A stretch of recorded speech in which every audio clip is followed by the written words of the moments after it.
The reason is that because because he has to bring down a greater revelation, so there's no way of bringing it down directly, but after indirectly. But it gets drawn down. It gets drawn down, but there's no real vessel in which he can contain it because there's no appropriate vessel for such a revelation. And al derech zeh is also the mitzvahs d'Rabbanan. The Rebbe Marash speaks about it in Rabbeim, that the mitzvahs d'Rabbanan have the same nekuda. That their pu'ula, even a mitzvah d'Rabbanan, a mitzvah's esav d'Rabbanan, is considered like a gilui that comes down, a revelation that comes down through a negative mitzvah. Through not doing an aveda. Because the mitzvahs, because of the Rabbanan, that they were mamshich from a moker, miyuchad, that they bring down the same eir. B'meila, this is all the inyan of Teyar and the inyan of Mare. Now the Rebbe is going to continue. There needs to be Yefi. Yefi means there's supposed to be a contribution, an addition, which needs to contribute and enhance the Teyar and the Mare. The Teyar, the proportion of the limbs, and the Mare, the looks of the face, has to be Yefi. Yefi has a certain ingredient. As the Rebbe explains further, Yefi is when there's a blend of a few colors together. When there's a blend of a few colors together, then there's inyan of Yefi. One color alone is very dull. B'shas comes a few colors, so then there is a shenkait in a million. What if it's bright? What if the single color is very bright? But Pil Mamish is not the shenkait when you have a ribik fanim. There's a lesson when the Rebbe was in the library the first year, after Tafshin Mem. First years the Rebbe went home after Lamed Ches, after 1978 when the Rebbe wasn't well. So the Rebbe would go home. But then there was later Mem Aleph, and the Rebbe started to stay in the library. So they set up then for the Rebbe a room in the back of the library, and the Rebbe and the Rebbetzin. So B'meila, it was after the first time that the Rebbe stayed there. I think it was Rosh Hashanah Mem or Mem Aleph, and Rabbi Krinsky asked the Rebbe after Rosh Hashanah, how did it go? If the Rebbe felt comfortable, so the Rebbe said the lashon, it passed with flying colors. This is the expression the Rebbe used, passed with flying colors. And from then on, the Rebbe stayed in the library, Yom Tevim, sometimes even a Shabbos, till Mamches. I mean, he went home between, in the the beginning of the Mem started to go home, but Mamish initially, right in the beginning, he Pashit would stay in the library. So flying colors is what we want to call it. It's Yofi. That's right. And not only that, it's flying colors. You look today in the computer, the graphics, it's not stam, it's a dull color. You have colors that are moving, streaming. It's tutzach. It's mitachayes. The inyan of Yefi, which is the inyan of beauty, is a blend of many colors together. One color alone, white, green, or red, does not have any shenkait. When there's three colors together. So then there's inyan of Yefi that comes out.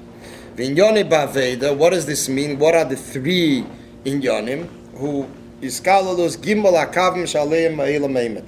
are the three pillars on what the world stands. And the three pillars correspond to the three attributes, Chesed, Gvura, Tiferes. B'meila, this is the inyan of Avedas Hashem, what the world stands on. This iskalalus,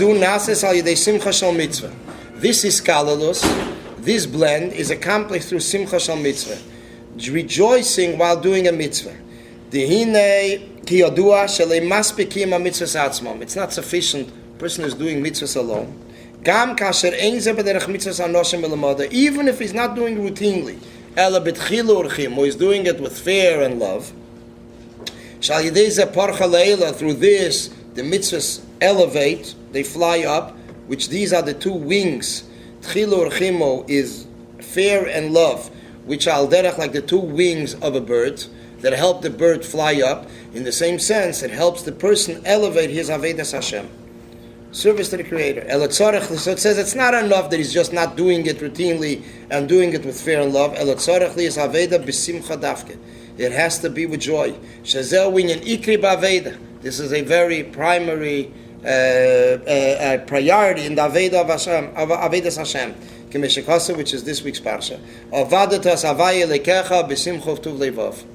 That it has to be avadita, serve the Eibishter b'simcha, with joy and good-hearted. And as the lashon in the parsha within the context is, Why did the whole punishment come that's mentioned in this week's parsha is because he didn't serve the Eibishter with joy, good-hearted, which means that this is a priority in the Avedas Hashem.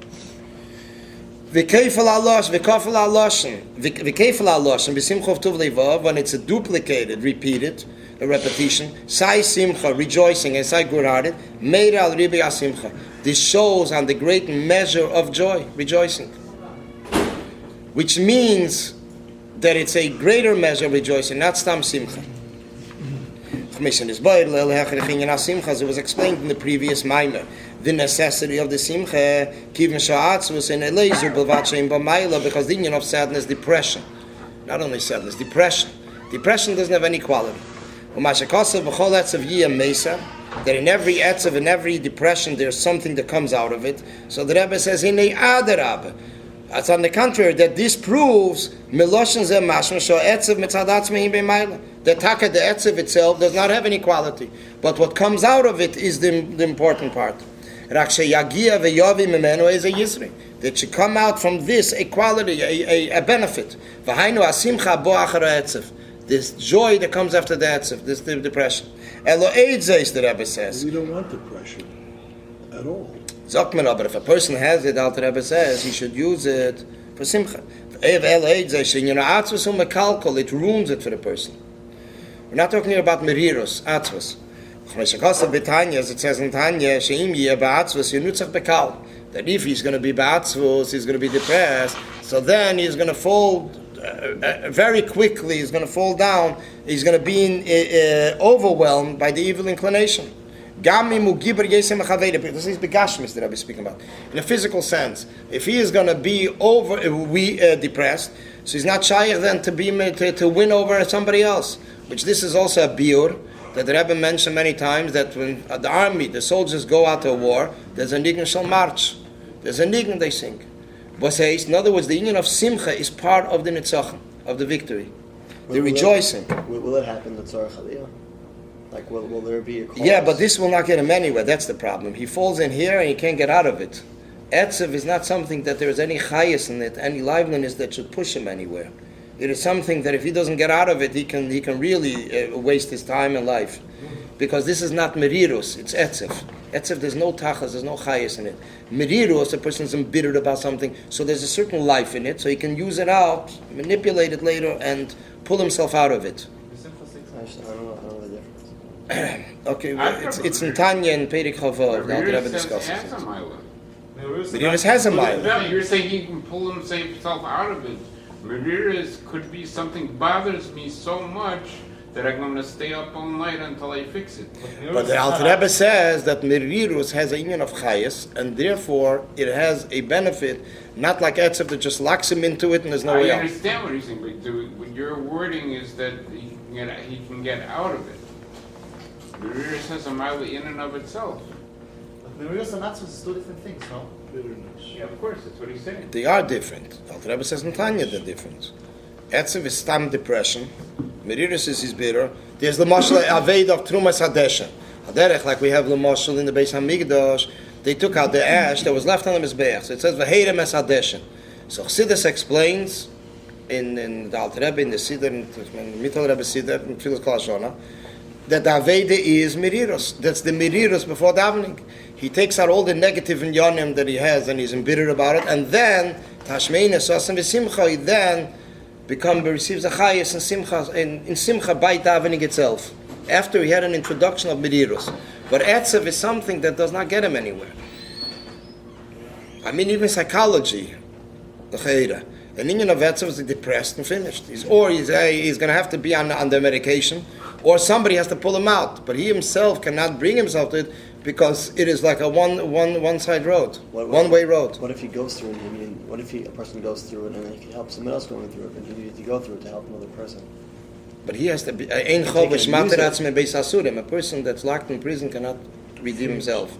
Right. So he needs someone else to get him. And then, I mean, you see many people that were in a situation. Later, they became professionals in that arena. Right. So I'm saying, Criminals becoming police.